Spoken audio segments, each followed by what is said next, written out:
Hello সবাইকে, আশা করি তোমরা খুব ভালো আছো। আজকে একটা নতুন ধরনের ডিজাইন নিয়ে চলে এসেছি। এরকম ডিজাইন আমি আগে করিনি, বা এরকম জিনিসের ওপরেও আগে আমি কোনো ডিজাইন করিনি। তাই আজকের ভিডিওটা একটু অন্যরকম। তোমরা আমার বেশিরভাগ শর্টসে দেখেছো সাধারণত পাঞ্জাবি কিংবা অন্য কিছুর উপরেই ডিজাইন দেখতে পাই। তো আজকে এই ছোট্ট পার্সটার উপরে নিজের হাতে ডিজাইন করেছি। এমনকি এই পার্সটাও বাড়িতেই তৈরি। আসলে ওই স্লিং ব্যাগগুলো হয় না, আমারও কয়েকটা ওরকম আছে জানো, কিন্তু ওগুলোতে বড় পার্স যখন ইউজ করতে যায় না, বা যখন ভিতরে বড় পার্স ঢোকাতে যায়, তখন দেখি অন্য কোনো জিনিস আর ঠিক করে আসতেই যায় না। তাই ভাবলাম একটা ছোট পার্স তৈরি করা যাক। হ্যাঁ, আমি কিনে নিতেই পারতাম, কিন্তু কেনাগুলো আমার কেন জানি না পছন্দ হলো না, আর খুব একটা ভালোও লাগলো না। তাই এটাই বানিয়ে নিলাম বাড়িতে। আমি বানাইনি অবশ্য, আমার মা বানিয়ে দিয়েছে, কিন্তু ডিজাইন বলো বা কাটিং বলো সবটাই আমি নিজেই করেছি। তো বানানোর পরে আমার কি মনে হলো জানো, যে এটা শুধু সবুজ রঙের থাকবে তা নিশ্চয়ই হয় না। তাই একটু রং তুলি ছোঁয়াও দিলাম এটার মধ্যে।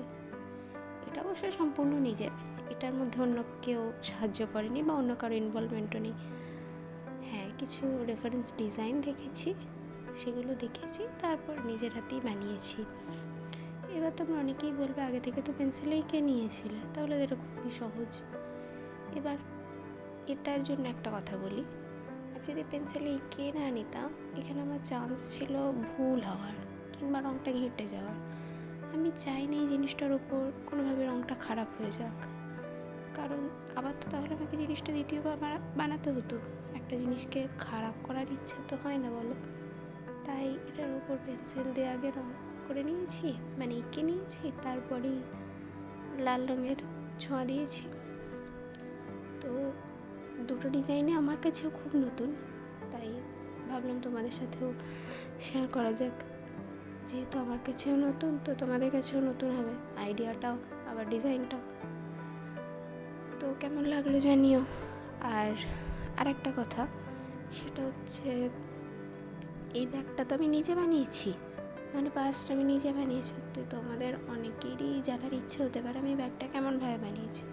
তো তোমরা যদি জানতে চাও বা দেখতে চাও যে আমি ব্যাগটা কিভাবে বানিয়েছি, কোন কোন কাটিং ইউজ করেছি, কিভাবে কেটেছি, কিভাবে সেলাই করেছি, তো আমাকে তোমরা কমেন্ট করে জানিও যে তোমরা দেখতে চাও কি না। আমি তোমাদের সাথে অন্য একটা ব্যাগ তৈরি করে সেই ভিডিওটা শেয়ার করব। তো জানিও আমাকে পরে। আর তার সাথে সাথে ডিজাইনটা কেমন লাগলো সেটাও কিন্তু জানিও। আনছি রেফারেন্স দেখেছি, কিন্তু তাই মানে তো এটা নয় যে কোনো নিজস্বতাও নেই, নিজের ছোঁয়াও দিয়েছি, আবার রেফারেন্সও দেখেছি। তো তোমরা জানিও কিন্তু কেমন লাগলো। একটা নতুন কাজ করে নতুন ধরনের একটা কি বলবো এক্সপিরিয়েন্স হলো বলতে পারো। হাতে কোনো কাজও পাচ্ছিলাম না সেরকম, তাই ভাবলাম এটাকে নিয়ে বসা যাক। তো এই নতুন ধরনের এক্সপিরিয়েন্সটা নিজের কাছে না রেখে তোমাদের সাথেও শেয়ার করলাম। আর কিছুদিন ধরে মন মেজাজও ভালো নেই আমার। চ্যানেলে দেখছি বেশ কয়েকদিন ধরেই সব ভিডিওতে সেরকম ভিউজ আসছে না। পুজোর আগে অবধি ঠিক ছিল, পুজোর পর থেকেই এই সমস্যার সম্মুখীন হচ্ছি আমি, কেন জানি না। তোমাদের মধ্যে কেউ যদি জেনে থাকো তাহলে আমাকে একটু জানিও তো, এর থেকে বেরিয়ে আসার কি সলিউশন।